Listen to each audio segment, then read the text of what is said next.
नमस्कार. सर्वप्रथम तुम्हा सर्वांचं मनपूर्वक स्वागत. आज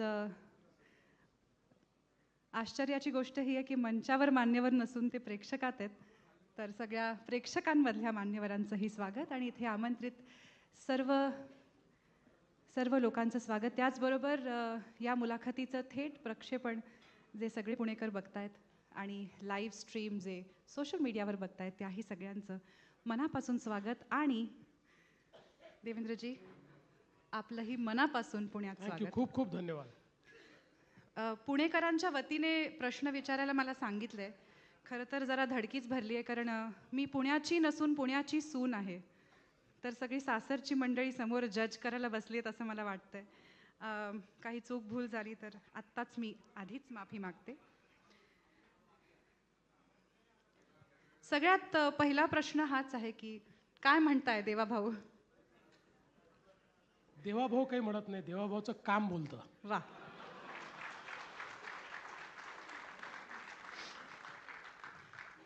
तुम्ही म्हणताय तुमचं काम बोलतं, मग अजितदादा सारखी टीका का करतात? अजितदादा बोलतात, माझं काम बोलतं.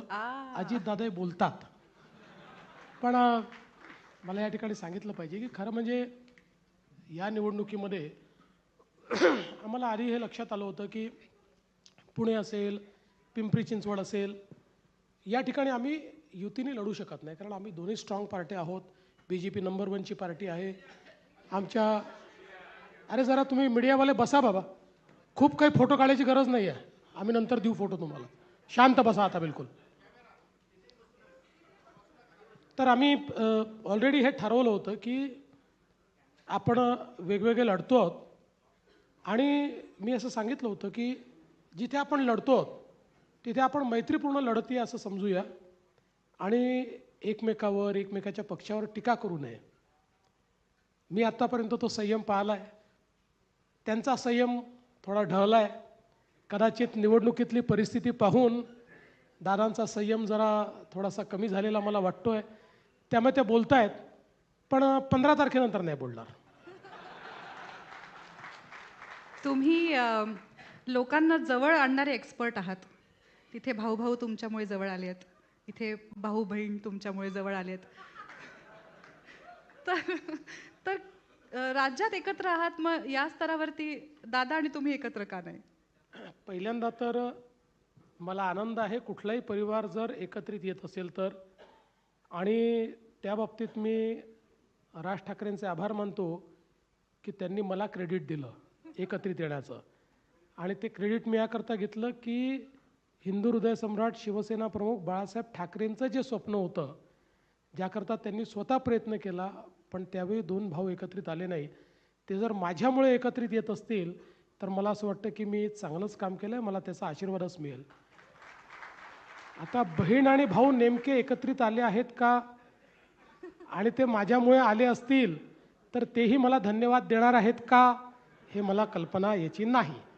15 तारखेनंतर कळेल. 15 तारखेनंतर कळेल. अजितदादांचा विषय निघालाच आहे, तर अगदी हल्लीच त्यांच्या एका भाषणात ते असं म्हणाले की मेट्रोचं तिकीट मोफत केलं पाहिजे. तर हे खरंच शक्य आहे का? ॲक्च्युली आता आज मी अनाऊन्स करणार होतो की पुण्यातनं उडणारी जेवढी विमानं आहेत त्या विमानांमध्ये महिलांना तिकीट माफ केलं पाहिजे. अनाऊन्स करायला काय लागतं? आपल्या बापाचं काय जातं अनाऊन्स करायला?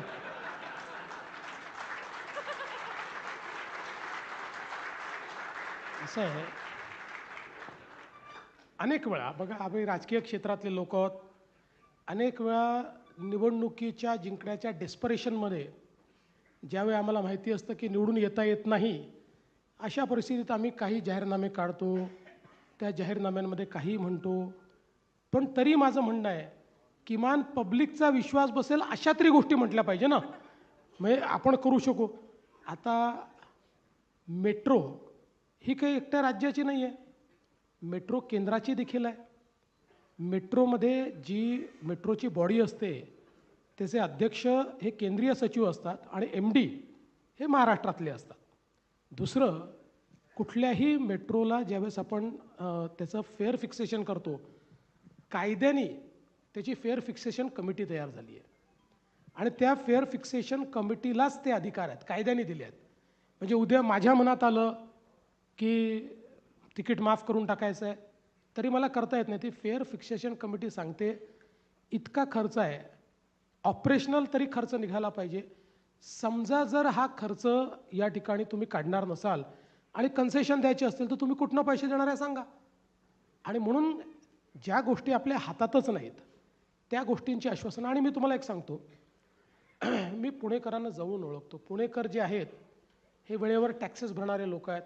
आता तर ऑनलाईनचा जमाना आहे, पण मी ते देखील बघितलेलं आहे की जेव्हा एकमेव शहर की ज्या शहरामध्ये लाईन लावून टॅक्सेस भरणारे, लाईन लावून विजेची बिलं भरणारे, ते केवळ या पुण्यामध्ये बघितलं. पुणेकरांना मोफत नको आहे, पुणेकरांना रिलायबल आणि डिपेंडेबल हवं आहे.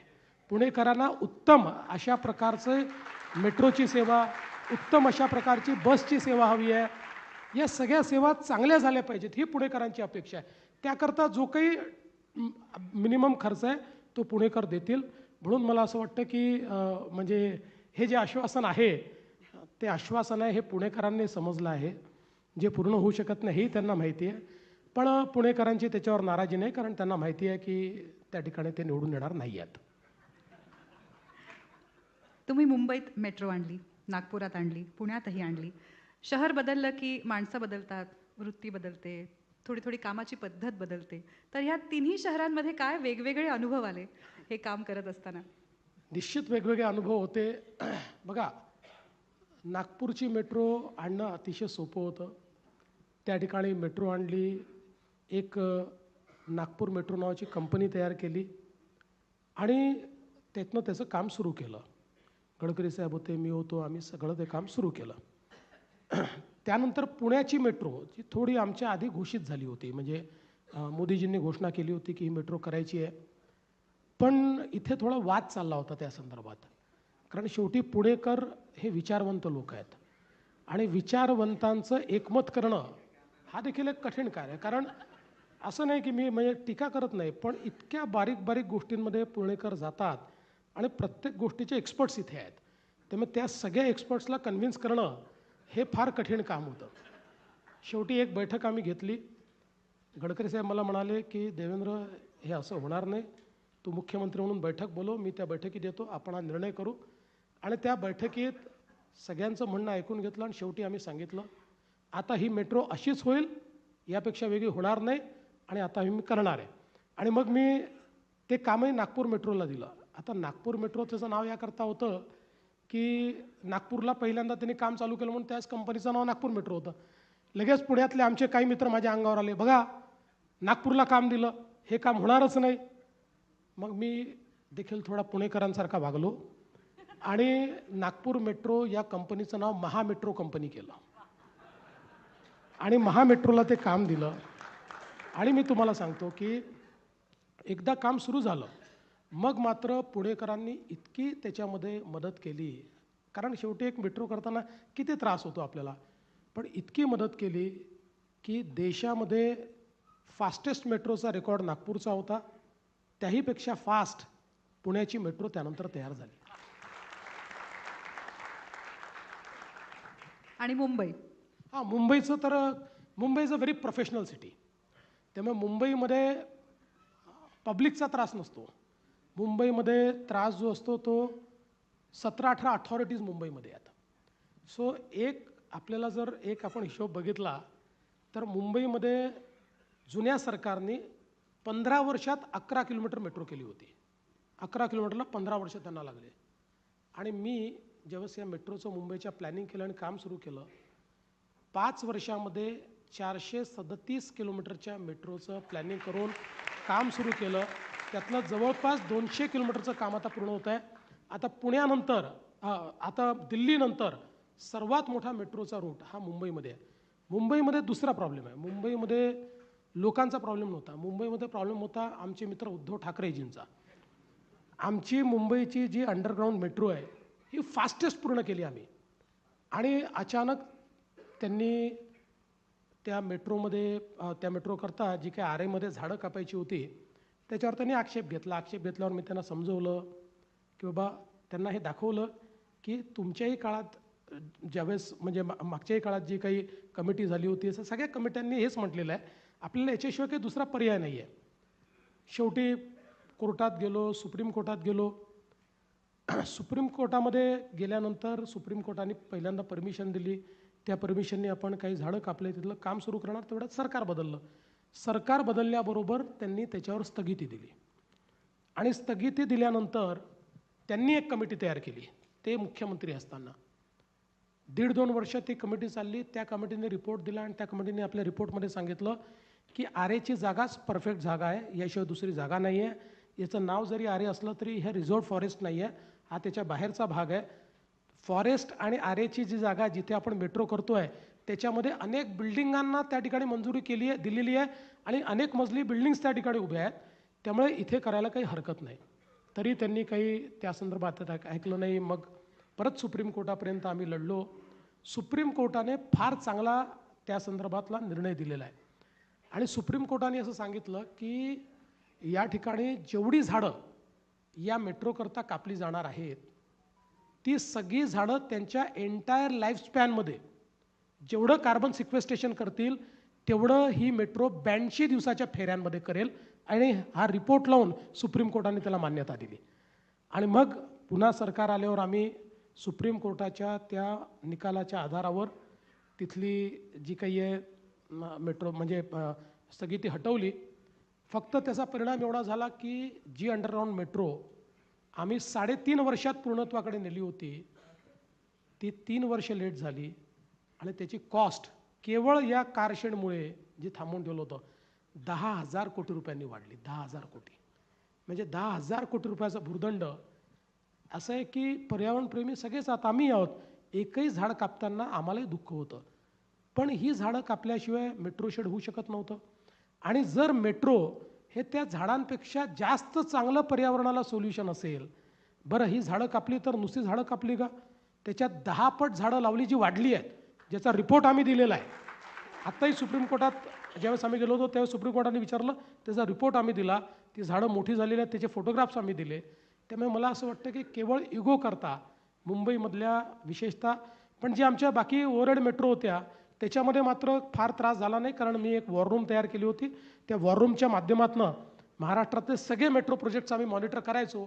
त्यामुळे मुंबईमध्ये ज्या 18 ऑथॉरिटीजची परमिशन घ्यावी लागते त्या सगळ्यांना एका टेबलवर बसवायचो आणि सांगायचो की तुमच्या काय अडचणी आहेत ते इथे सांगा, इथे आणि आत्ता मला परमिशन पाहिजे आहेत. असं म्हटल्यानंतर 3-4 महिन्यात त्या परमिशन्स यायच्या. आज पु ल देशपांड्यांना विशेष आनंद होत असेल. योगायोगाने 2 नागपूरकर जे आता मुंबईकर आहेत पुणेकरांसमक्ष संभाषण करतायत. वा. आणि या तिन्ही लोकांच्या वैशिष्ट्यांबद्दल तुम्ही आत्ता बोललात. आत्ता बोलता बोलता आरेचा विषय आला आणि मला पटकन त्याचं इक्विव्हॅलंट पुण्याचं डोक्यात आलं. पुण्याच्या टेकड्या. पुण्याच्या टेकड्यांना घेऊन गेल्या अनेक वर्षांपासनं खूप वेगवेगळ्या बाजूंनी वादविवाद सुरू आहेत. तुम्हीच इनफॅक्ट टेकड्यांबद्दल त्यांच्या संरक्षणाबद्दल कायदे पास केले होते, त्याच्या बाजूने तुम्ही होता. तर आता बऱ्याच जणांचं असं म्हणणं आहे की आता तुम्हीच का आमच्या टेकड्या आमच्यापासून हिरावून घेताय, तर काय सांगाल? टेकड्या बिलकुल हिरावल्या जाणार नाहीत. उलट आमचा तर प्रयत्न आहे की टेकड्यांवर जे काही अतिक्रमण आहे त्यांचं पुनर्वसन झालं पाहिजे. त्याच्याकरताही काही जागा आपण आयडेंटिफाय केलेल्या आहेत आणि या टेकड्या टिकल्या पाहिजेत अशा मताचाच मी आहे. मुळामध्ये एक गोष्ट आपण समजून घ्या की याच्यामध्ये एक हिलटॉप हिलस्लोपचा प्रश्न आहे, दुसरा प्रश्न BDPचा आहे आणि एकूणच त्याच्यावर झालेला स्लमचा प्रश्न आहे. आता ज्यावेळेस आपण एखादा विकास आराखडा तयार करतो तर विकास आराखडा तयार करताना त्या विकास आराखड्यामध्ये पुढच्या 10 वर्षाकरता 15 वर्षाकरता कुठल्या झोनमध्ये विकास होऊ शकतो त्या झोनचं आपण झोनिंग करतो. कुठे आपण R झोन करतो, कुठे आपण कमर्शियल करतो, कुठे आपण एम्युनिटीजचा झोन करतो, असे सगळे झोन करतो. आणि 10 वर्षात जिथपर्यंत विकास पोचणार नाही असं आपल्याला वाटतं त्याला नो डेव्हलपमेंट झोन करतो, त्याला NDZ म्हणतात. NDZचा अर्थ नेव्हर डेव्हलपमेंट झोन असतो, तो नो डेव्हलपमेंट झोन असतो. या NDZचे 2 भाग असतात. एक नॅचरल एरिया असतो. हा नॅचरल एरिया जो असतो तो नो डेव्हलपमेंट म्हणजे तो नेव्हर डेव्हलपमेंट झोन असतो. आणि जो नॅचरल एरिया नसतो तो फक्त NDZ असतो, म्हणजे to be developed in the future. आता पुण्याच्या विकास आराखडा ज्यावेळेस तयार झाला ते पुण्याच्या विकास आराखड्यामध्ये नॅचरल एरिया आणि NDZ या सगळ्या एरियाला एक नवीन नामकरण देण्यात आलं, जे फक्त पुण्यात सापडतं तुम्हाला. बाकी कुठल्याच DPत तुम्हाला NDZ शिवाय त्याला दुसरं नामकरण दिसणार नाही. पुण्यात त्याचं नामकरण झालं BDP, बायोडायव्हर्सिटी पार्क. आणि मग हा सगळा एरिया, त्यातला जो डेव्हलपेबल एरिया होता तोही बायोडायव्हर्सिटी पार्कमध्ये गेला, जो नॅचरल एरिया होता ज्याचा खरं बायोडायव्हर्सिटी पार्क करायला पाहिजे होतं तोही त्याच्यामध्ये गेला, टेकडेही त्याच्यामध्ये गेल्या. आणि आता प्रश्न असा निर्माण झाला की आपण त्या संदर्भात पॉलिसी करत नाही, आणि पॉलिसी न केल्यामुळे यातला 30% भाग आता एन्क्रोच झालेला आहे. आपल्या लक्षात असेल की ज्यावेळेस मी पुण्याचा डेव्हलपमेंट प्लॅन मंजूर केला त्यावेळेस अनेक लोकांशी चर्चा करून त्यावेळी हा निर्णय केला होता की महाबळेश्वरला किंवा हिल स्टेशनवर त्या ठिकाणी त्यांनी जी पॉलिसी आणली आहे ज्याला सुप्रीम कोर्टाने अप्रूव्ह केलेला आहे, असा 15% डेव्हलपेबल जो काही तुमचा, कारण इथे खाजगी प्लॉट आहेत, ही काही सरकारी जागा नाही आहे, सगळी मोठ्या प्रमाणात खाजगी प्लॉट्स आहेत, तर 15%, पण ते 15% इफेक्टिव्हली मिळत नाही, ते 9 ते 10% मिळतं. अशा पद्धतीनं जर आपण ते रूल्स इथे लावले आणि बाकी एरियामध्ये कंपल्सरीली त्यांना तो एरिया रिकामा आणि ग्रीन ठेवावा लागेल, तिथे पूर्णपणे तुम्हाला जे काय आहे ते प्लांटेशन करावं लागेल, अशा पद्धतीचे जे महाबळेश्वरला सुप्रीम कोर्टाने रूल्स दिले आहेत त्या रूलप्रमाणे जर आपण मान्यता दिली तर कदाचित याला आपण पुढे थांबवू शकू. आपण अर्धवट काम केलं. त्याच्यावर लोकांनी बरेच वादविवाद नेहमीप्रमाणे झाल्यामुळे मी शेवटी ते ड्रॉप केलं आणि मी सांगितलं आहे तसं राहू द्या. पण परिणाम काय होतो बघा, जेव्हा आपण पॉलिसी तयार करत नाही ना, तुम्हाला इकडची पॉलिसी पाहिजे ना तर तिकडची पॉलिसी पाहिजे. आज पॉलिसी न तयार केल्यामुळे 30% एरिया एन्क्रोच झाला आहे आणि ती एन्क्रोचमेंट रोज वाढते आहे. याचं कारण आहे की ती एन्क्रोचमेंट छुप्या पद्धतीनं त्या ठिकाणी लोक आता त्याचा फायदा घेत आहेत. म्हणून मला असं वाटतं की एक्सपर्ट्सचं ओपिनियन घेऊन काय सस्टेनेबल आहे याचा विचार करून याची पॉलिसी केली पाहिजे. डोंगरं BDPचा भाग 100% वाचला पाहिजे. त्याच्यातलं नॅचरल एरिया 1 इंच घेण्याची आवश्यकता नाही आहे. पण याच्यामुळे जो एकूणच आपण विकासाच्या नावाखाली जे थांबवून ठेवलं आहे, म्हणजे विकास करायचा नाही म्हणून, आणि त्यातनं एन्क्रोचमेंट होत आहे, हे मात्र आपण कुठल्याही परिस्थितीत थांबवलं पाहिजे. आणि दुसरं मी सांगतो की या संदर्भात आता एक कमिटी पण तयार झालेली आहे. मला असं वाटतं की त्या कमिटीचं काम अंतिम टप्प्यामध्ये आहे आणि त्यांचे जे काही सजेशन्स येतील ते सजेशन्स आम्ही पुन्हा पुणेकरांना, कारण पुण्यामध्ये आपण सजेशन घेऊन ते मान्य करून टाकले असं चालत नाही, त्याच्यामुळे ते पुन्हा पुणेकरांकरता आम्ही खुले करणार आहोत. आणि पुणेकर सांगतील त्या पद्धतीनं पण निर्णय असा अधांतरी ठेवून रोज एन्क्रोचमेंट करा, एक दिवस टेकडीवर इंचभर जागा देखील दिसणार नाही, हे मात्र चालणार. पुणेकरांवर मधून सटली टीका होते. नाही, हे टीका नाही आहे. असं आहे, मी तुम्हाला एक सांगतो, हे माझं अतिशय आवडतं शहर आहे, कारण हे बुद्धिवंतांचं शहर आहे. मला यावर यायचंच होतं की बऱ्याच पुण्याच्या नेत्यांच्या भाषणांमधून असं येतं की देवेंद्रजींचं पुण्याकडे खास लक्ष आहे. मध्ये असं मी ऐकलं होतं की इथून निवडणूक लढवणार आहात म्हणून खास लक्ष आहे का? ते मुरली अण्णा बसले आहेत, हे दादा इथे बसलेले आहेत, चांगलं चाललं आहे आमचं. आणि नागपूरकरांचं माझ्यावर मनापासून प्रेम आहे. 6 वेळा त्यांनी मला निवडून पाठवलेलं आहे. त्यामुळे पुण्यावर फक्त प्रेम ठेवायचं आहे, निवडणूक नागपूरहूनच लढवायची आहे. मला आत्ता तुम्ही वेगवेगळ्या कमिटीजचं एकत्र येणं आणि मग निर्णय न होणं आणि त्यामुळे अर्धवट कामं राहणं आणि त्याचा पुढे परिणाम होणं ह्याचं एक उदाहरण आत्ताच माझ्यासमोर मला आढळलं. सिंहगडचा जो फ्लायओव्हर झाला त्याला व्हायला ऑलमोस्ट 2-2.5 वर्ष लागली, त्यामुळे खूप वाहतूक खोळंबली, खूप लोकांना त्रास झाला. तो फ्लायओव्हर झाला, आता खूप आनंद होतोय आणि आता तो मेट्रोच्या पिलर्ससाठी परत फोडण्यात येणार आहे. तर हे सगळं फ्युचर प्रूफ करून एका वेळेला का होऊ शकत नाही? नाही, खरं सांगायचं झालं ना तर पुण्यामध्ये 2-3 फ्लायओव्हर्स आपल्याला तोडावे लागले. याचं कारण, मी कोणावर मला टीका करायची नाही, तर परत म्हणाल निवडणूक आहे म्हणून टीका करताय, पण काही फ्लायओव्हरचं डिझाईन पुण्यामध्ये बिनडोकपणे केलं, बिनडोकपणेच म्हणेन मी. म्हणजे आता तुम्ही बघा आम्ही किती फ्युचरचा विचार करतोय. आता आपण जो पुणे नगर रोड आहे, त्याच्यानंतर पुणे सोलापूर रोड आहे, किंवा आपला चाकण शिक्रापूर हा जो आपला सगळा रस्ता आहे तळेगावपासनं, याचं आता आम्ही डेव्हलपमेंट करतो आहोत. कारण हा सगळा हाय ट्रॅफिकचा एरिया आहे. इथे आम्ही एलिव्हेटेड कॉरिडॉर्स तयार करतो आहोत. मी आधीच मिटिंग घेतली. मी म्हटलं उद्या इथे मेट्रो पोचणारच आहे, त्यामुळे एलिव्हेटेड कॉरिडॉर करताना एकत्रित विचार करायचा. आणि म्हणून तिथलं प्लॅनिंग आम्ही एकत्रित केलेलं आहे. खाली रस्ता असेल, त्याच्यावर एलिव्हेटेड रोड असेल आणि त्याच्यावर मेट्रो असेल. एका सिंगल पिलरवर हे उभं राहील. 60% पैसे आपण वाचू. आत्तापासून करतो. मेट्रो त्याची कदाचित 3 वर्षांनी होईल, 4 वर्षांनी होईल.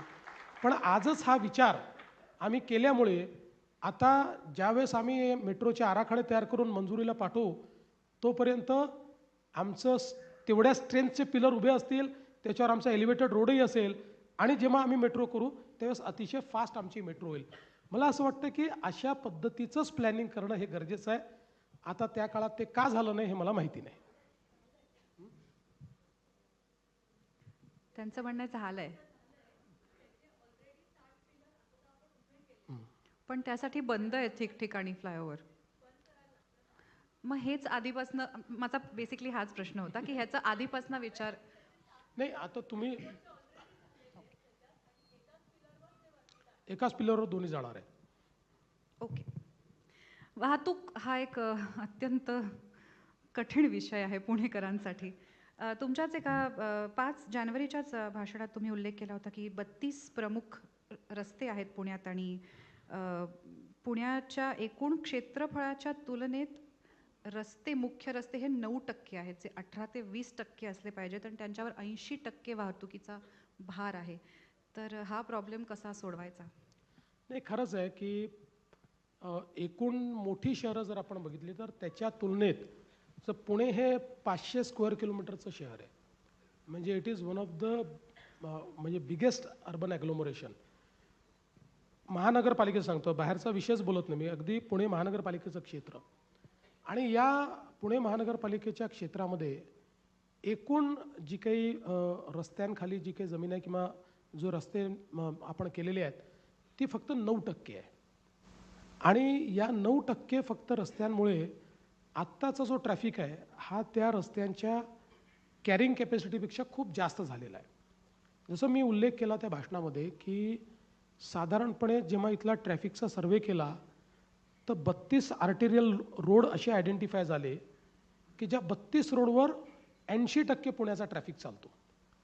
आणि ते रोड जेव्हा तयार केले तेव्हा त्या रोडची जी कॅपॅसिटी आहे त्या कॅपॅसिटीच्या आता 1.5 पटपासनं 2.5 पटपर्यंत त्याच्यावर वेगवेगळं ट्रॅफिक आहे. असं असल्यामुळे आज विचार केला तर सगळ्यात कमी वेगानं चालणारा ट्रॅफिक हा पुण्याचाच झालेला आहे, आणि पीक अवरला तो पुढेच जात नाही अशा प्रकारची परिस्थिती आहे. आणि म्हणून खूप वेगवेगळे इंटरव्हेन्शन्स आता याच्यामध्ये आपण घेतलेले आहेत. पहिलं इंटरव्हेन्शन हे आहे की हे जे काही 32 रोड्स आहेत या सगळ्या रोड्सला डिकंजेस्ट करण्याकरता एक प्लॅन तयार केला आहे. त्याच्यावरची अतिक्रमणं कमी करायची, त्याच्यावरचे बॉटलनेक शोधून काढायचे, तिथे वायडनिंग करायचं, त्याची रायडिंग क्वालिटी ठीक करायची, कुठलेही अडथळे त्याच्यावर येणार नाहीत अशा पद्धतीनं हे रोड तयार करायचे. त्याला जिथे फिडर येत आहेत त्या फिडरला आपल्याला कशा पद्धतीनं या ट्रॅफिकशी ॲसिम्युलेट करता येईल जेणेकरून फिडरवर मग पुन्हा ट्रॅफिक थांबतो तर तो थांबणार नाही. जिथे सिग्नल्स आहेत त्या सगळ्या सिग्नलचं सिम्युलेशन करायचं. एक गुगलच्या सोबत आम्ही ते काम करतो आहोत. सगळा जो काही आपल्या CCTVचा लिगसी डेटा आहे आणि आपल्या जी काही आपण व्यवस्था उभी केली आहे त्या लिगसी डेटावर आधारित एक AIचं मॉडेल तयार करून आणि कुठून कसा आपला ट्रॅफिक मूव्ह होतो आणि ते सिग्नलला कशा पद्धतीनं आपण किती वेळाचा केला पाहिजे आणि तोही ॲडॉप्टिव्ह पद्धतीनं आपण केलेला आहे किंवा करतो आहोत. तर त्यातनं या 32 रस्त्यांची कॅरिंग कॅपॅसिटी आपण वाढवतो आहोत. एकूण पुण्यामध्ये 23 उड्डाणपूल नवे आपण तयार करतो. त्यातल्या 8चं काम सुरू झालेलं आहे. 15चं काम येत्या 1-2-3 महिन्यामध्ये वेगवेगळ्या टप्प्यात हे काम त्या ठिकाणी सुरू होईल. आणि म्हणजे आधीच कॅव्हिएट म्हणून सांगून देतो की ह्या उड्डाणपुलांचा विचार करताना भविष्यात 20-25 वर्षात तोडावा लागणार नाही, 40 वर्षात, अशा पद्धतीनं त्याचं ऑलरेडी प्लॅनिंग जे आहे ते आपण या ठिकाणी केलेलं आहे. आणि त्याचसोबत असं आहे की पुण्यामध्ये खाली पण जागा उरलेली नाही, वरची पण जागा संपते आहे, म्हणून आता पुण्याला एक पाताल लोक तयार करणार आहोत आम्ही. म्हणजे पुण्यामध्ये टनेल्सचं एक जाळं आम्ही तयार करणार आहोत. आणि हे ज्यावेळेस मी सांगितलं तर अनेक लोकांना वाटलं की आता निवडणूक आहे म्हणून मी सांगतोय, असं नाही. म्हणून मी मुद्दाम तेवढाच एक कागद या ठिकाणी घेऊन आलो की त्याचं कंप्लीट प्लॅनिंग हे आम्ही या टनेल्सचं केलेलं आहे. एकूण जर आपण विचार केला तर या ठिकाणी 56 किलोमीटरचे टनेल्स हे आम्ही तयार करणार आहोत, ज्याच्यामध्ये आपण जर विचार केला तर येरवड्यापासनं तर कात्रजपर्यंतचा टनेल आहे, जो स्वारगेट, रेसकोर्स वगैरे अशा सगळ्या भागात जाणारा एक टनेल आहे. जगताप डेअरीपासनं सिंहगड रोड, पाषाण, कोथरूड, कात्रज, त्यानंतर औंध, संगमवाडी, जो खडकीकडनं अशा पद्धतीचा एक आपण टनेल, अशा प्रकारे जवळपास 54 किलोमीटरचे टनेल्स आहेत आणि एकूण 32,000 कोटी रुपयाला लागणार आहेत. त्या संदर्भात त्याचं डिझाईन पण तयार झालेलं आहे. त्याच्या सगळ्या गोष्टी म्हणजे त्याचं एकूण इंटिग्रेशन जे आहे, प्लॅनिंग, हे देखील सगळं आपण केलं आहे. आणि हे सगळं करत असताना पुण्यामध्ये सीमलेसली पुण्याच्या एका भागातून दुसऱ्या भागात आपल्याला कसं जाता येईल याचा आपण त्या ठिकाणी प्रयत्न केलेला आहे. आणि यासोबत मागच्या काळामध्ये आपण पुणे रिंग रोडचं काम चालू केलं. एकटा पुणे रिंग रोड जो आहे हा पुण्यातल्या ट्रॅफिकचं कंजेशन 40% कमी करू शकतो. आता त्याचं काम आपलं चाललेलं आहे. आउटर रिंग रोडचं चाललं आहे आणि इनर रिंग रोडचंही चाललं आहे. हे 2 रिंग रोड झाल्यामुळे तसंही कंजेशन कमी होईल.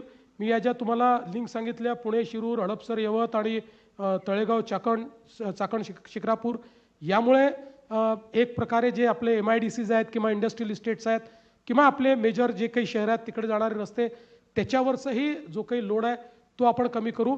आणि या टनेल्सच्या माध्यमातून, या पाताल लोकच्या माध्यमातून आपण, मला असं वाटतं की पुण्याला पूर्णपणे डिकंजेस्ट करू शकू. आणि याच्यासोबत मगाशी ज्याचा उल्लेख झाला की कुठलंही शहर केवळ रस्त्यांच्या भरोशावर डिकंजेस्ट होत नाही, ते डिकंजेस्ट होतं त्या ठिकाणच्या जी काही पब्लिक ट्रान्सपोर्ट सिस्टीम आहे त्याच्या भरोशावर. पुण्यामध्ये आपण जवळपास 100 किलोमीटरच्या वर मेट्रोचं नेटवर्क तयार करतो.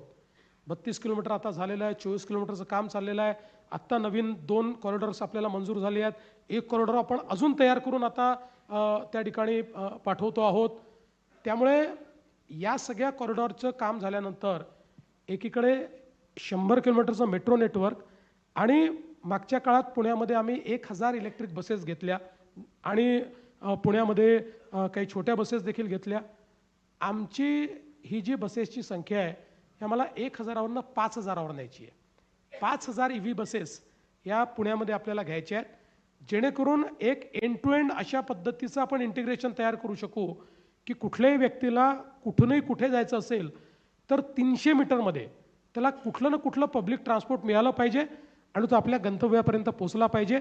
अशा पद्धतीनं या ट्रॅफिकचं पूर्ण याचं प्लॅनिंग केलं आहे. आणि आता आपल्याला ॲप बेस देखील हे प्लॅनिंग पाहायला मिळतं. आजही आपण त्या ठिकाणी जर विचार केला तर आपल्याला ट्रॅव्हल प्लॅन तयार करून मिळतो. आता मुंबईमध्ये जसं सिंगल तिकीटवर ट्रॅव्हल प्लॅन तयार केला आहे, तसंच पुण्यामध्येही पुणे आणि पिंपरी चिंचवड आणि PMPL या सगळ्यांना एका तिकिटावर आणून एकाच प्लॅटफॉर्मवर एंड टू एंड याचं सोल्युशन आपल्याला द्यावं लागेल. तेव्हा रस्त्यावरची गर्दी आपण कमी करू शकू. मला वाटतं पब्लिक ट्रान्सपोर्ट इतका सक्षम झाला तर पुणेकर स्वतःचं वाहन रस्त्यावर फार काढणार नाहीत आणि त्यांनी खूप प्रॉब्लेम सुटतील. कारण नाहीतर ट्रॅफिक सेन्ससाठी वेगळ्या कार्यशाळा घ्याव्या लागतील. पुण्याचा ट्रॅफिक सेन्स खूपच कमाल असल्यामुळे स्वतःचं वाहन काढायला लागले पुणेकर की भीतीच वाटते. पण टनेल्सची आयडिया खूप छान आहे, कारण तिथे पार्किंग होऊ शकणार नाही, हॉकर्सचं अतिक्रमण होऊ शकणार नाही. त्यामुळे आणि मुळामध्ये आम्ही काही टनेल्स हे ज्यावेळेस मुंबईला तयार केले आणि आता मुंबईतही मोठ्या प्रमाणात टनेल्सचं काम आम्ही सुरू केलं, त्यावेळी असं लक्षात आलं की हे फार सस्टेनेबल सोल्युशन आहे. आणि अलीकडच्या काळामध्ये आपली टेक्नॉलॉजी इतकी वेगवान झाली आहे की पूर्वी ज्या टनेल्सचा 6-7 वर्ष लागायचे ते आता 2 वर्षात तयार होतात. तुम्ही बघा, जी मेट्रो 3 आहे, मेट्रो 3 मध्ये जवळपास आपण 40 किलोमीटरचे टनेल्स तयार केले आहेत. हे जे 40 किलोमीटरचे टनेल्स आहेत, ॲक्च्युअल टनेलचं काम 2.5 वर्षात पूर्ण झालं. बाकी मग तिथे स्टेशन्स करावे लागतात, त्या स्टेशन्सच्या कामाला वेळ लागतो. तेव्हा आता टनेल बोरिंग मशीन्स या अतिशय वेगवान आलेल्या आहेत आणि हे टनेल करताना आम्ही ट्विन टनेल करणार आहोत. म्हणजे या ठिकाणी एक जाण्याचा आणि एक येण्याचा असणार, एकाच टनेलमधनं जाणं येणं नाही आहे. आणि आता एक मुंबईत नवीन टेक्नॉलॉजी आणली आहे, ज्याचं पहिलं काम आम्ही मुंबईमध्ये करू. हे ट्विन टनेल, आता ट्विन टनेल आपण कसे बनवतो, एक टनेल आणि त्याच्या बाजूला एक टनेल. आता ट्विन टनेल असा आलेला आहे की टनेलच इतक्या डायमीटरचा असतो की एकावर एक त्या टनेलमधनं, म्हणजे पहिल्या मजल्यावरनं त्याच्यात मेट्रो जाऊ शकते, खालच्या मजल्यावरनं गाड्या जाऊ शकतात, किंवा येणारा ट्रॅफिक पहिल्या मजल्यावरनं जाऊ शकतो, जाणारा ट्रॅफिक दुसऱ्या मजल्यावर म्हणजे खालच्या याच्यावरून जाऊ शकतो. अशा प्रकारचा टनेल देखील आम्ही तयार करतो आहे.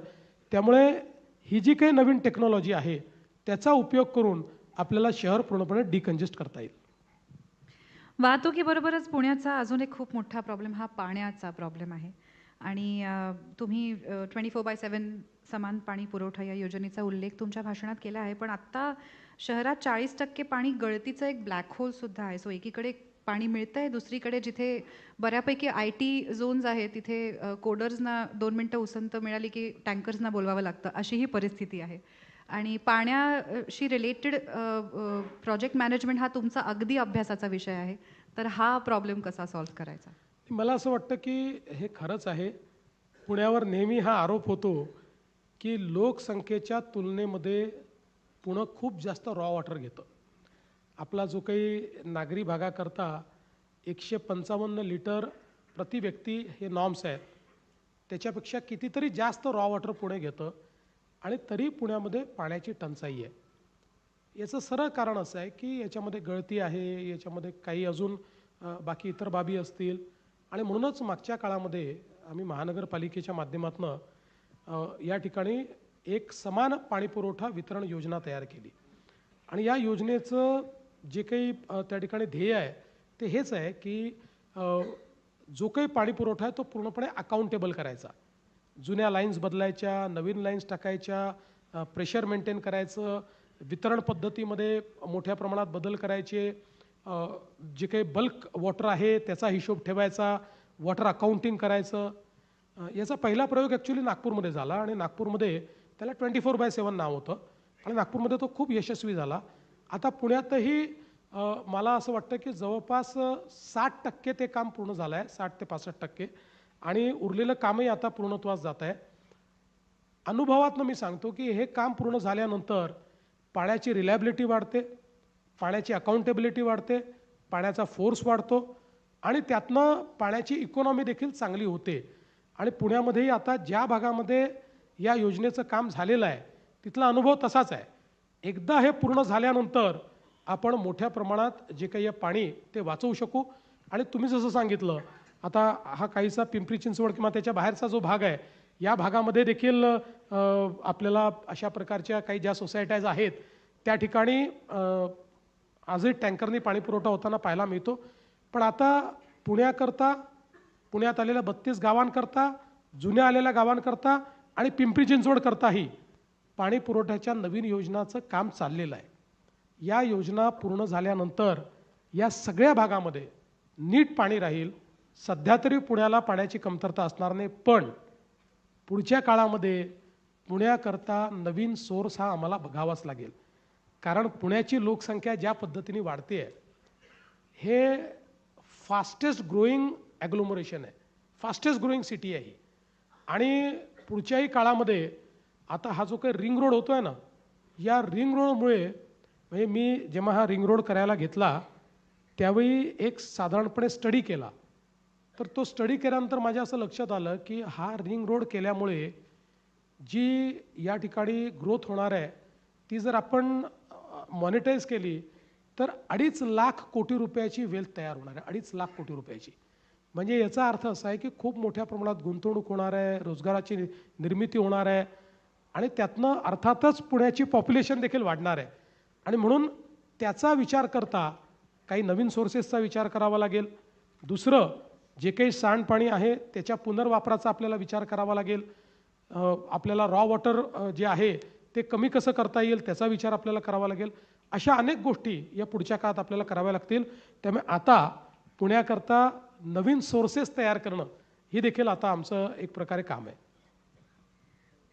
मी मध्ये एका रिक्षा ड्रायव्हरबरोबर कुठेतरी पुण्यात फिरत होते. नशिबाने तो मला हो म्हणाला आणि मला घेऊन जात होता, कारण तेही रेअर आहे. तर खूप ट्रॅफिक होतं आणि तोच वैतागला होता आणि तो सारखं ट्रॅफिकला वैतागून काय काय बोलत होता. तर मी त्याला सहज विचारलं, तुम्ही कुठले आहात? तर ते म्हणाले, मी नऱ्ह्याचं आहे. तर मी म्हटलं, मग तुम्ही इथे काय करताय? तुम्ही नऱ्ह्यात का नाही राहत आहात? तर ते म्हणाले की तिथे काहीच नाही आहे काम करायला. कुठल्याही प्रकारचा रोजगार मला तिथे मिळणार नाही आहे, म्हणून मग मी पुण्यात येऊन रिक्षा चालवतो. तर मला हेच विचारायचं होतं की बऱ्याचदा जेव्हा आपण डेव्हलपमेंटबद्दल बोलतो तेव्हा त्या सेंट्रल झोनबद्दल त्याच्याबद्दल खूप फोकस असतो, कारण तुमचे मतदार जास्त तिथे, डेव्हलपमेंट तिथे जास्त. पण ह्या सगळ्या बाकीच्या नवीन गावांचा ज्याच्यात आता समावेश झाला आहे 23 गावांचा आणि मग परत 11 गावांचा, तर हे डिसेंट्रलायझेशन कधी होणार आणि तिथे रोजगार उपलब्ध करून देणे, तिथे वेगवेगळ्या संधी उपलब्ध करून देणे, ह्याचा विचार तुम्ही करताय का? नाही, हा विचार आपण केलेलाच आहे. पुणे ग्रोथ हब ही जी काही एक संकल्पना आपण मांडली आहे, ही संकल्पना पुण्याचा वाढता विस्तार आणि पुढची अपॉर्च्युनिटी या दोन्हीचा विचार करून आपण Pune as a growth hub, ज्यामध्ये पुणे आहे, ज्यात पिंपरी चिंचवड आहे आणि ज्याच्यामध्ये PMRDAचा एरिया आहे. तुम्ही बघा, ज्यावेळेस मी मागच्या वेळेस मुख्यमंत्री होतो त्यावेळेस हे पुण्याचं रॅपिड अर्बनायझेशन पाहूनच आपण PMRDA तयार केली. आपण जर PMRDA तयार केली नसती तर आता काय परिस्थिती असती हे या ठिकाणी सांगता येत नाही.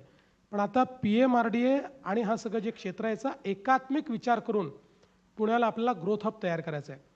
आज बघा, आपण जर महाराष्ट्राचा विचार केला तर महाराष्ट्राची अर्थव्यवस्था जी आहे किंवा महाराष्ट्राचा जो GDP आहे हा $580 बिलियन आहे, $580 बिलियन आहे. त्याच्यामध्ये पुण्याचं कॉन्ट्रीब्युशन जे आहे ते $70 बिलियन आहे.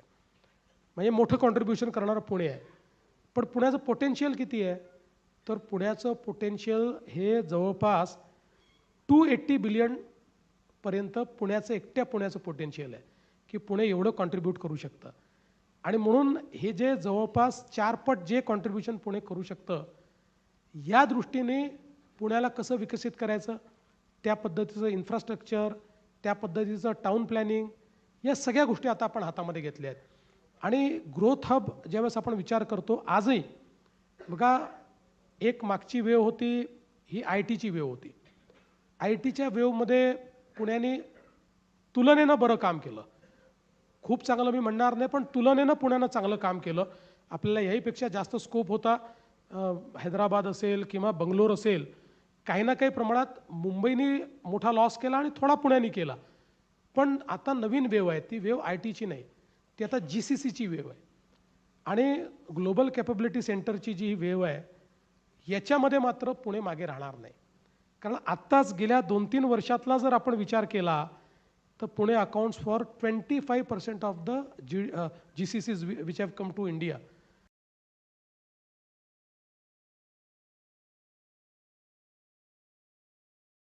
आणि म्हणून आम्ही पुण्यापासून नवी मुंबईपर्यंतचा कॉरिडॉर हा एक GCCचा कॉरिडॉर म्हणून या ठिकाणी तयार करण्याचा प्रयत्न करतो.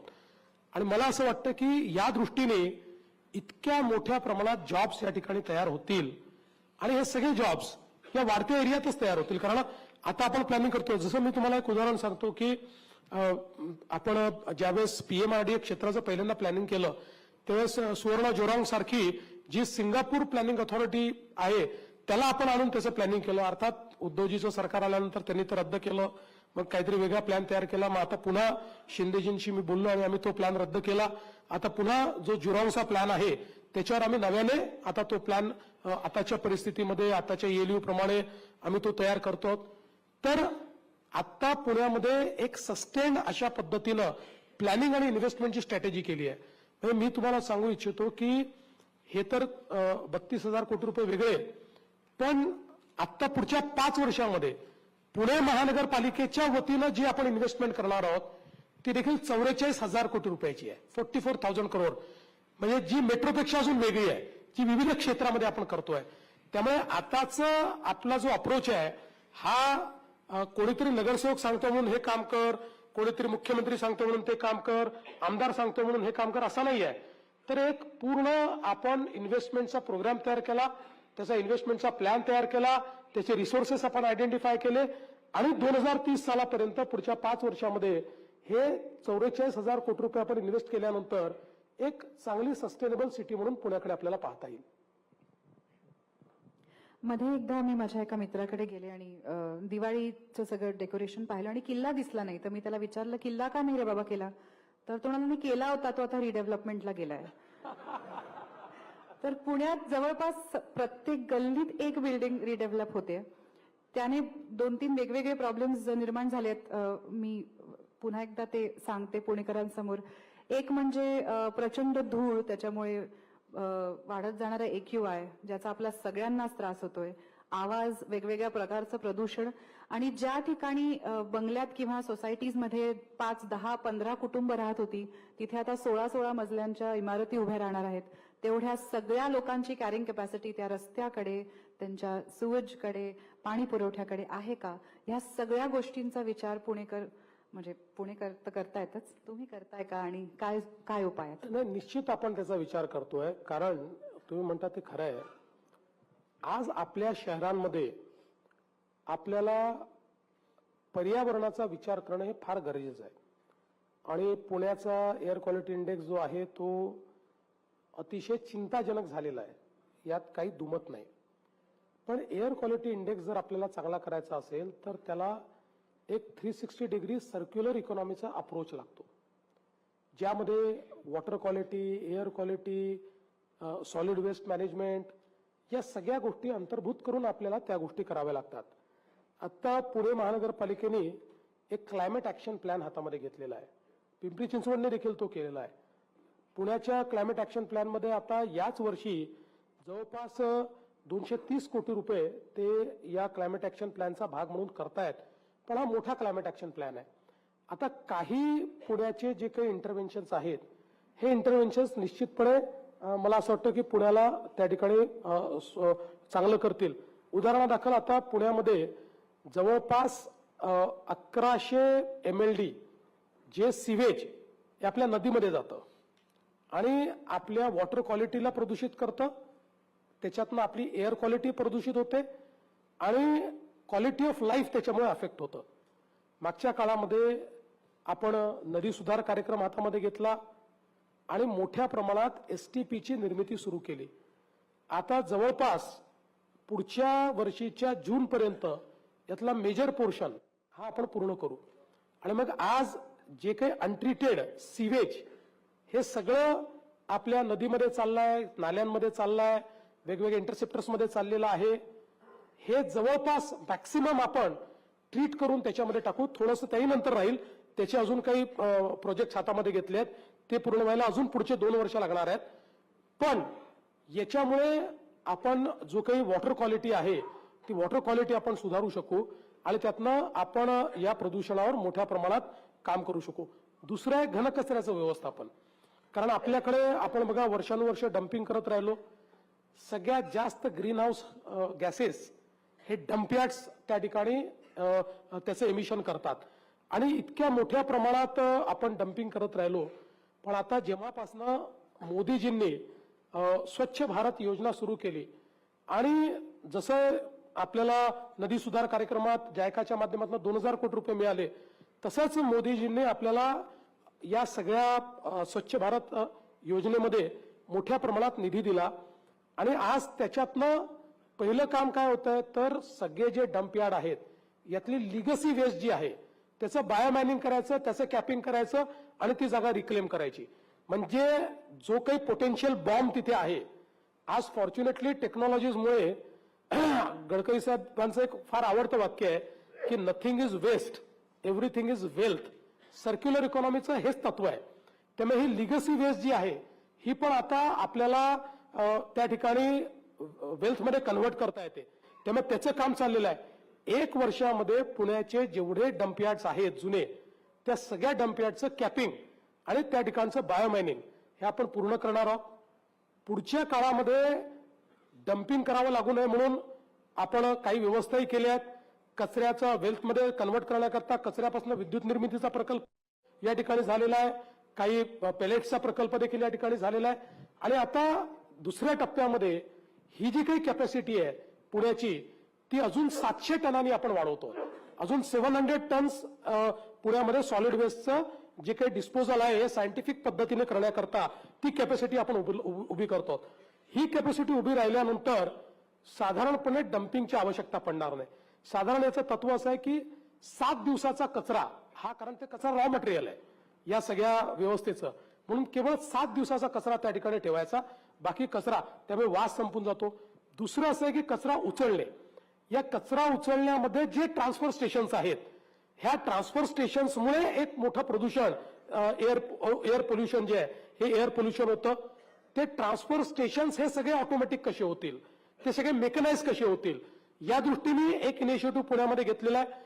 पुढच्या काळामध्ये झिरो गार्बेज करण्याकरता जी काही योजना आहे त्या योजनेमध्ये सगळ्या ट्रान्सफर स्टेशन्सचं मेकनायझेशन हे देखील आपण करतो. त्यामुळे सॉलिड वेस्टमधनं जी काही एअर क्वालिटी आपली खराब होते त्याच्यावर आपण एक कुठेतरी हे आणणार आहोत. आणि त्यासोबत दुसरं एअर क्वालिटीला सगळ्यात जास्त खराब करणारे आपल्या वाहनं आहेत. पुण्यामध्ये दरवर्षी 4 ते 5 लाख वाहनांची वाढ होते. सगळ्यात fastest growing market is Pune.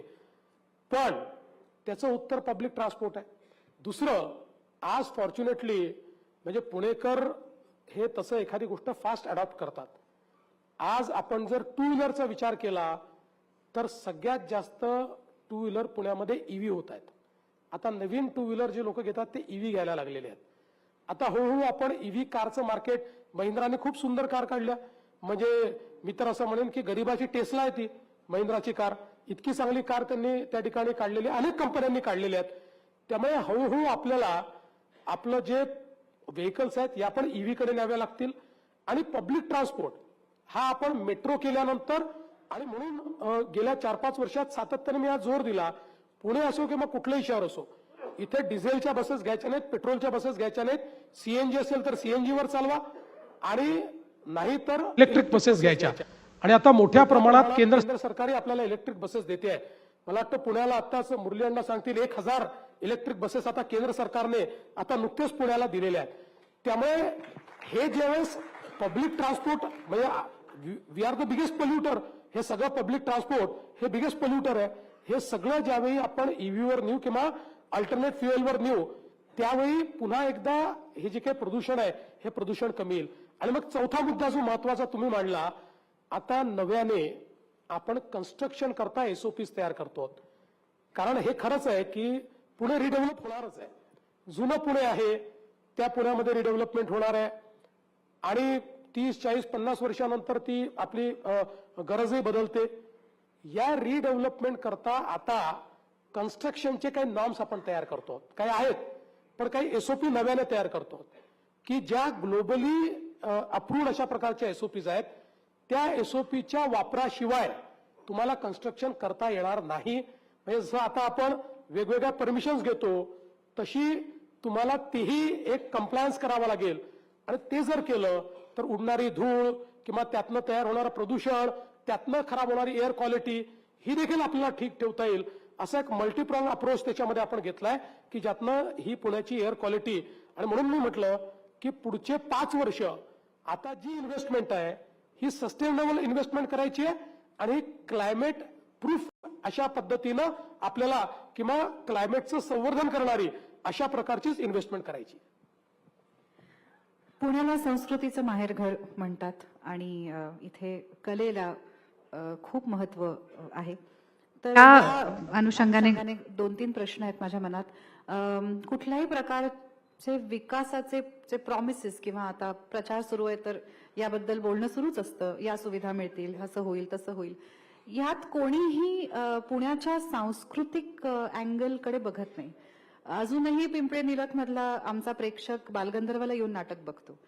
तर ज्या शहरात कला संस्कृती या सगळ्यांचं माहेरघर ज्याला म्हटलं जातं तिथे मूलभूत सोयी सुविधा, स्मार्ट सिटी ह्या सगळ्या गोष्टी सोडून हे लेखकांचं शहर आहे. इथे एकेकाळी खूप प्रिंटिंग प्रेसेस असायच्या, वाचनालय असायची, नाट्यगृह, या सगळ्या गोष्टींबद्दल कोणीच बोलताना दिसत नाही, असं का? नाही, मला असं वाटतं की असं नाही आहे. हे खरं आहे की अजून आपल्याला जास्त नाट्यगृहांची आवश्यकता आहे.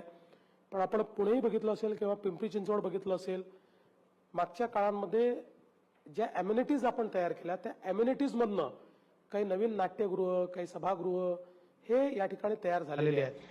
तथापि मला असं वाटतं की पुण्यासारख्या सांस्कृतिक नगरीला जसं आपण क्लायमेट ॲक्शन प्लॅन करतो तसा एक कल्चर ॲक्शन प्लॅन देखील केला पाहिजे, याबद्दल माझं दुमत नाही. आणि मी असं समजतो की आजच्या या संवादातनं मला ही एक कल्पना आता या ठिकाणी आलेली आहे किंवा तुम्ही मला सुचवली असं मी म्हणेन. म्हणजे पुण्यात करत नाही असं नाही आहे, पण तरी देखील अतिशय ज्याला नियोजनबद्ध पद्धतीनं आपण कल्चर ॲक्शन प्लॅन किंवा सांस्कृतिक क्षेत्राकरता एक कार्यपद्धती आपल्याला कशी तयार करता येईल, कार्ययोजना कशी तयार करता येईल ती नक्की बघू. याचबरोबर विद्यापीठांमध्ये जिथे जिथे आर्ट्सचे कोर्सेस आहेत, स्पेशली परफॉर्मिंग आर्ट्स नाटकाचे, तिथे सबसिडीज नाही मिळत. आत्ता तरी बऱ्याच विद्यालयांना नाही आहेत. प्रायव्हेट इन्स्टिट्यूशन्समध्ये ह्या कलेचं प्रशिक्षण घेण्यासाठी खूप फीज भराव्या लागतात. आपल्याकडे इतकी मोठी लोककलेची परंपरा आहे. अशा अनेक विद्यार्थ्यांना आमच्या क्षेत्रातल्या वेगवेगळ्या डिपार्टमेंट्समध्ये जर प्रोफेशनल ट्रेनिंग घ्यायचं असेल तर यासाठी तुम्ही एक्झिस्टिंग विद्यापीठांमध्ये काही सबसिडाइज्ड कोर्सेस सुरू कराल का? नाही, निश्चित करता येतील. आणि दुसरं असं आहे की एक गोष्ट आपण मान्य केली पाहिजे की परफॉर्मिंग आर्ट्सच्या संदर्भात शासकीय क्षेत्रामध्ये गेल्या काही वर्षांमध्ये खूप काही व्यवस्था आपण उभ्या केल्या नाहीत. ज्या झाल्या त्या खाजगी क्षेत्रामध्ये झाल्या किंवा ज्या वर्षानुवर्ष चाललेल्या आहेत त्याचा थोडा विस्तार झाला. पण नव्याने आपण त्याच्यामध्ये खूप काही भर घातली असं नाही आहे. पण आत्ताच एक आमचे जे सांस्कृतिक कार्यमंत्री आहेत आशिष शेलारजी यांनी या संदर्भातला एक प्लॅन तयार केला आहे. आणि तो पॅन महाराष्ट्र प्लॅन तयार केला आहे, ज्याच्यामध्ये महाराष्ट्रातले एकतर नाट्यगृह जे जुने झाले आहेत त्याची सुधारणा कशी करायची, परफॉर्मिंग आर्ट्स करता काही नवीन इन्स्टिट्यूट्स कशा उभ्या करायच्या, त्याचं काही नवीन इन्फ्रास्ट्रक्चर कसं उभं करायचं, या संदर्भातला एक प्लॅन आम्ही तयार केला आहे. तो महानगरपालिकेच्या क्षेत्र डोक्यात ठेवून नाही, तो महाराष्ट्र डोक्यात ठेवून तयार केलेला आहे. पण त्याच्यामध्ये महानगरपालिकेचाही सहभाग हा निश्चितपणे आम्ही घेऊ. थँक्यू. हे ऐकून खरंच खूप बरं वाटलं. माझ्या एका नाटकात असं वाक्य आहे की मी एका नटाला विचारते की ये सारी कलाएं और कलाकार दुनिया के युद्ध समाप्त कर सकते हैं, तर तो म्हणतो समाप्त नहीं कर सकते लेकिन उन्हें सहने की ताकत दे सकते. क्या बात आहे, बहुत अच्छा. तर मला तुम्हाला विचारायचं आहे, तुम्ही नाटकं चित्रपट बघता का? वेळ मिळतो का? आणि बघितलं असेल तर शेवटचं आवडलेलं नाटक किंवा चित्रपट कुठला? नाही, अलीकडच्या काळामध्ये फारशी काही नाटकं पाहणं माझं होत नाही. आवडलेल्या नाटकांमध्ये नाटकं बघताय तुम्ही, फक्त ती आम्ही करतो की म्हणजे ती नाही, नाटकं बघतोय आणि करतोय, आता काय सांगू.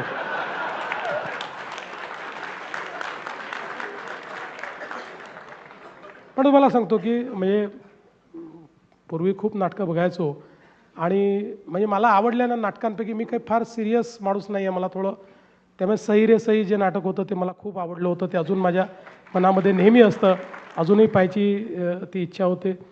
आणि खरं तर मला तुम्हाला खोटं सांगत नाही, मला नाटकाची जी आवड लागली किंवा नाटकं पाहायला लागलो तर लहान असताना मी नव्हेच पाहिलं होतं. आणि तेव्हा माझं ते समजण्याचं फार वयही नव्हतं, पण मला ते इतकं आवडलं होतं आणि तेव्हापासून मी मराठी नाटकं पाहायला लागलो. खूप त्याच्यानंतर नाटकं बघितली आणि आता राजकारणामध्ये इतके लोक मला भेटतात की त्यांना विचारलं असं का केलं तर ते म्हणतात तो मी नव्हेच. पण तुम्हाला एखादं नाटक किंवा सिनेमा आवडला तर तुम्ही आवर्जून तो रेकमेंड करता का लोकांना? हां, करतो ना. मला असं कळलंय तुमच्या काही खास नागपूरच्या मित्रांकडनं की तुम्ही एक चित्रपट पाहिला, तो तुम्हाला इतका आवडला की तो तुम्ही सगळ्यांना रेकमेंड केला आणि इतका रेकमेंड केला की तुम्हाला जर तिकीट काढायचं नसेल तर मी तिकीट काढून देतो, पण हा चित्रपट तुम्ही बघायलाच पाहिजे असं म्हणून अनेक लोकांना सुदामा टॉकीजला पाठवलं. आणि तो चित्रपट खूप वाईट होता, नागपुरी भाषेत म्हणायचं तर टुकार होता. आणि त्यानंतर हे सगळे मित्र आले परत देवेंद्रजींकडे. बरं, गेलेही यासाठी होते की देवेंद्रजींनी रेकमेंड केले तर चांगला असेल बाबा सिनेमा, परत आले आणि त्यांच्याशी भांडू लागले की का तू असा वागलास, तर ते काय म्हणाले हे तेच सांगतील. हे असं मी 3-4 वेळा केलं. एखादा चित्रपट आवडला नाही आणि अगदी फ्लॉप चित्रपट असला की मैं अकेला क्यों सहूं ही आपली भूमिका होती. त्यामुळे जो भेटेल त्याच्याकडे त्या चित्रपटाचं असं मार्केटिंग करायचो मी, अशी तारीफ करायचो की तो गेलाच पाहिजे. आणि जाऊन आल्यानंतर तो परत विक्टीम व्हायचा. त्यामुळे तो मग माझा त्या क्राईममधला साथीदार व्हायचा. मग आम्ही दोघं मिळून अजून 3-4 लोकांना पाठवायचो. असं 3-4 सिनेमांचं आम्ही केलं आहे. हे एक वेगळंच मल्टी लेवल मार्केटिंग. वा वा वा.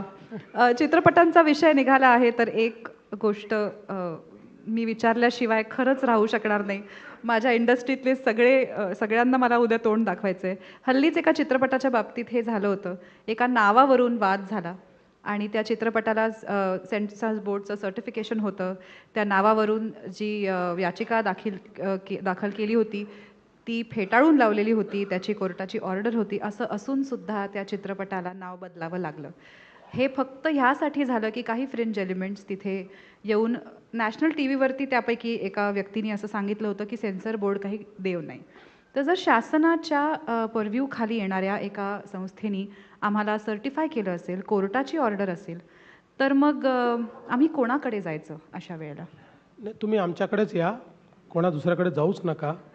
यापूर्वी अनेक वेळा असं घडलं की सेन्सर बोर्डाने सर्टिफिकेट दिल्यानंतर काही लोकांनी अनाऊन्स केलं आम्ही हा पिक्चर चालू देणार नाही. मी कधी त्याच्या मेरिटमध्ये गेलो नाही.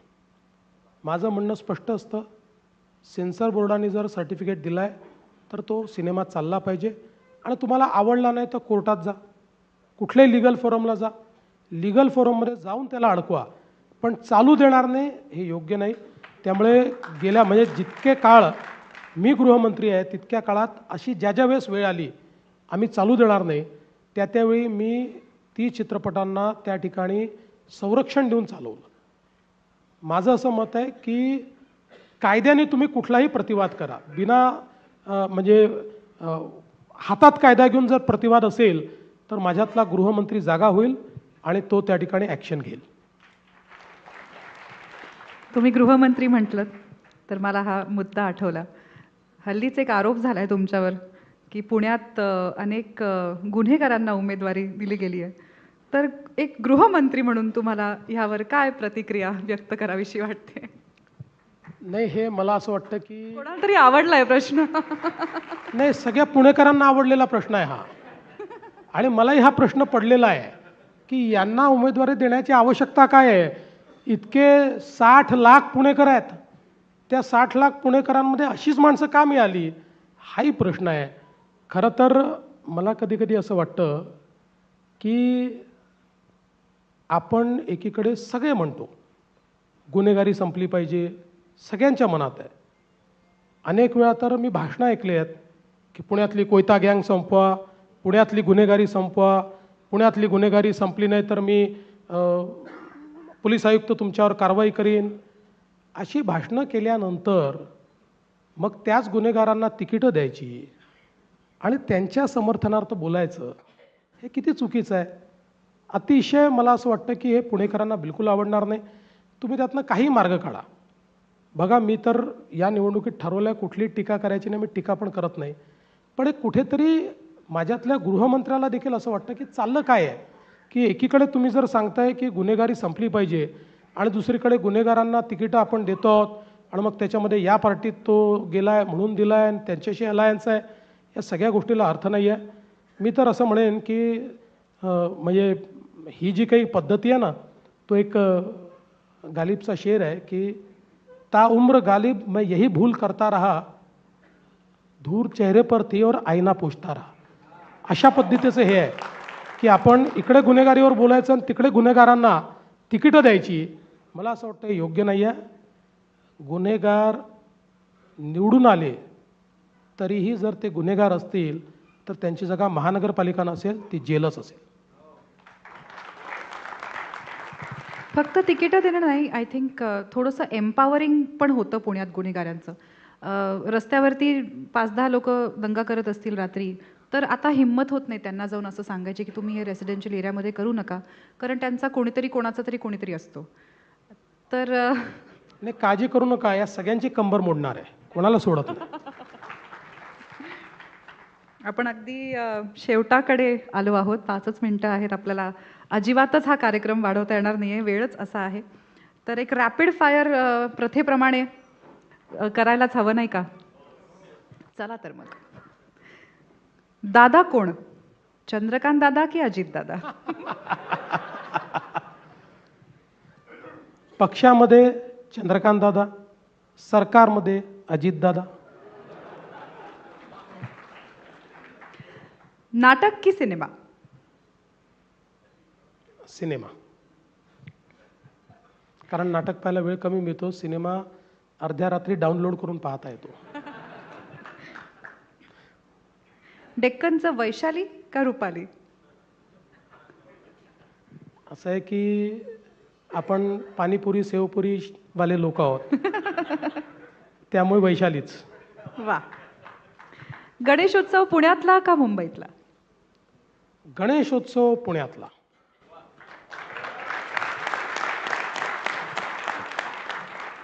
मिसळ पाव की तरी पोहे? सोपं आहे. पुण्यात आलं तर मिसळ पाव, नागपूरला गेलं तर तर्री पोहे.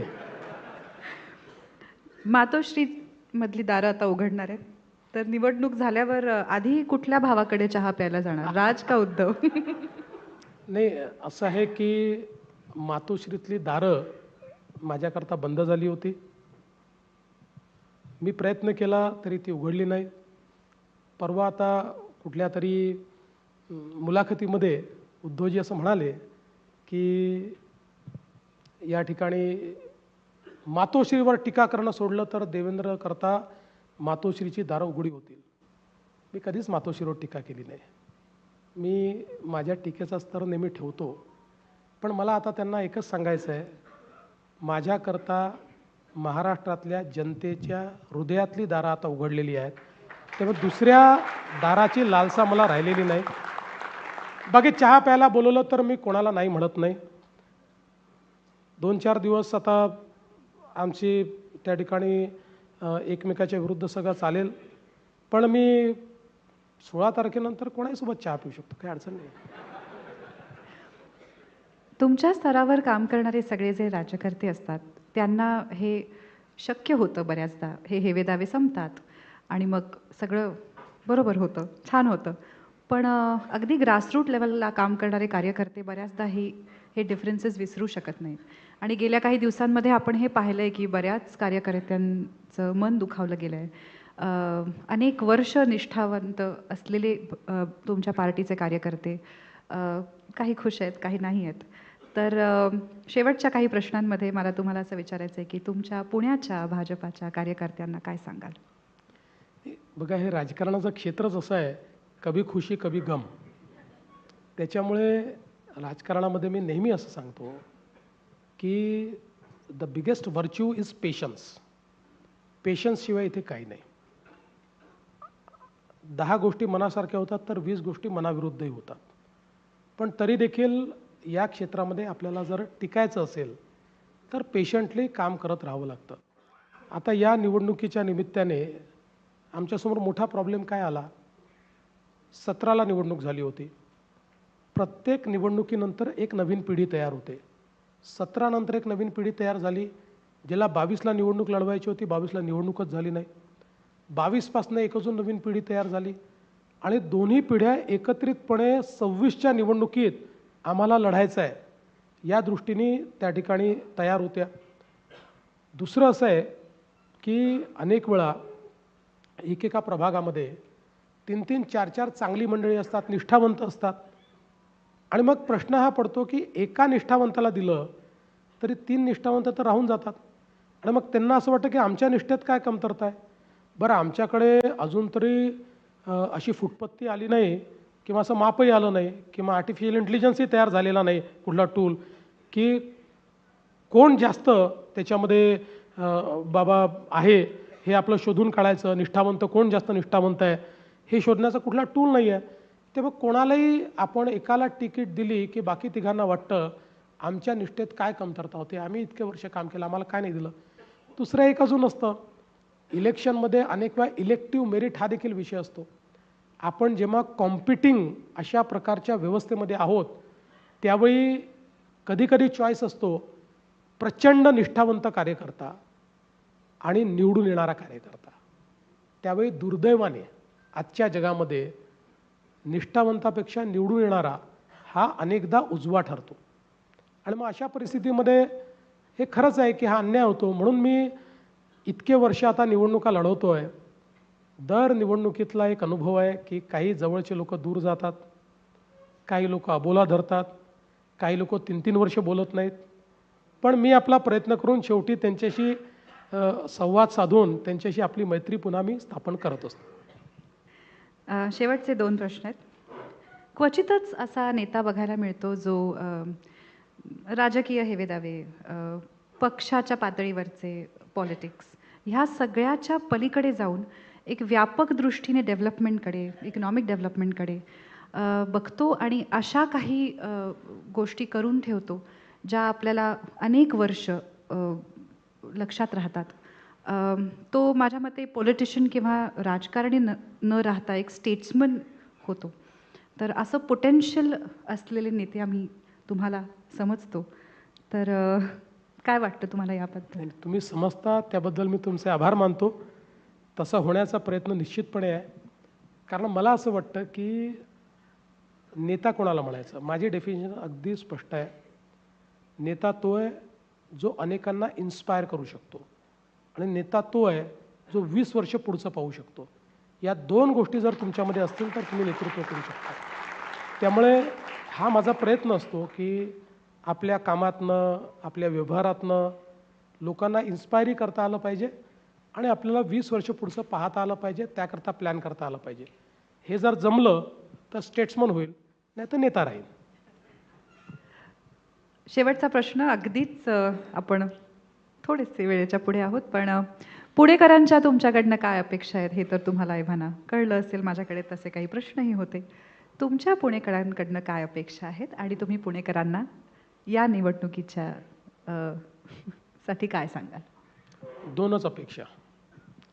सगळ्यात महत्त्वाची अपेक्षा ही आहे की 15 तारखेला मतदानाला जा आणि कमळाचंच बटन दाबा.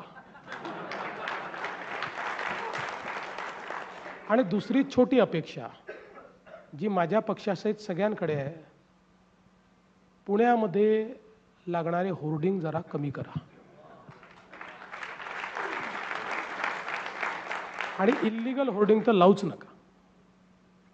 इतकं सुंदर शहर आहे, ते शहर इतकं विद्रूप आपण करतो आणि मला तर समजतच नाही की अनेक वेळा मला अनेक होर्डिंग पाहायला मिळतात की ज्या होर्डिंगवर ज्याला बाजूचा ओळखतो की माहीत नाही त्याचा मोठा फोटो असतो आणि फलाने आप्पाचा, ढिकाने अण्णाचा वाढदिवस आणि अजून कुठले तरी 4 चेहरे त्याला असे दिसलेले असतात.